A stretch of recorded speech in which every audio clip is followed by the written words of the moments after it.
Starting from the seat, you've got this is for your adjustment. So this one will move it backwards and forwards, but the back edge is for up and down. And this one is for the backrest, so you can tilt the back down and angle the back up again. Under here, you have your bonnet release and your fuel release. This one turns off the start-stop technology for the car. This one is for the lane departure warnings that the vehicle has. And this one turns off the steering assist when it's in the adaptive cruise control or ProPilot mode. These buttons here are for the light in the display, so you can turn them up and down, so you can make it less glary when you're driving. And obviously your trip reset is here. On the steering column, you've got the windscreen wiper controls. So one push up is a wipe, one push down is automatic, which this collar here is for the sensitivity of the automatic setting. This is manually putting them on. And the end cap here is for the rear wiper, so intermittent and continuous. And then for jetting water, just push it forwards for the front windscreen and push it back for the rear windscreen.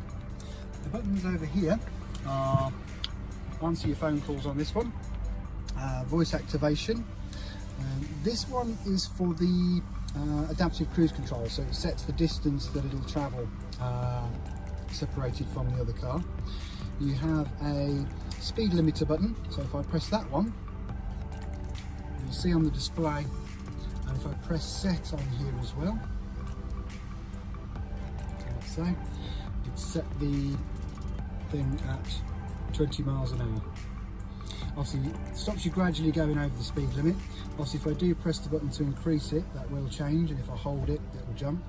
So that will stop it from creeping over 35 miles an hour. And to turn it off, just press it again.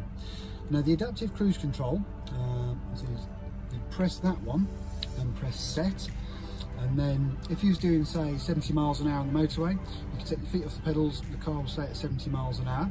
Unless it starts catching up with another car, then it will slow itself down to match the speed of the car in front. Obviously if they zoom off again up to above 70 miles an hour and you set it at 70, it'll stop you from going over. On this side of the steering wheel, you've got your volume control here, which obviously will work with the radio, with your phone calls, and it'll also work with the sat nav if you catch it while she's talking.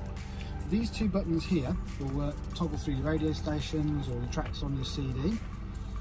These buttons here and this one are for the main display up here.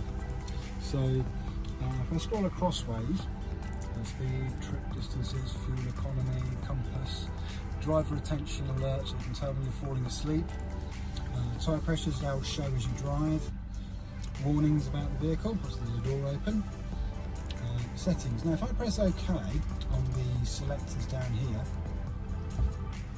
I can then go in and change a lot of the settings. So driving routes, lane departure warning, that's on, that's great.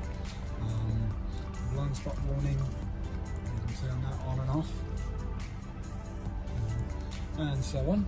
I'll come back out of there, driver attention alert, parking aid, so in there I can go in to the different things. I can change the display, I can change the volume of the sensors as well. And back out of that one. Yeah, so there's all sorts of things you can change, the characteristics of the car, the display, and also other things like that as well. And back out. Over on the other side here, on this stalk, we've got the light controllers.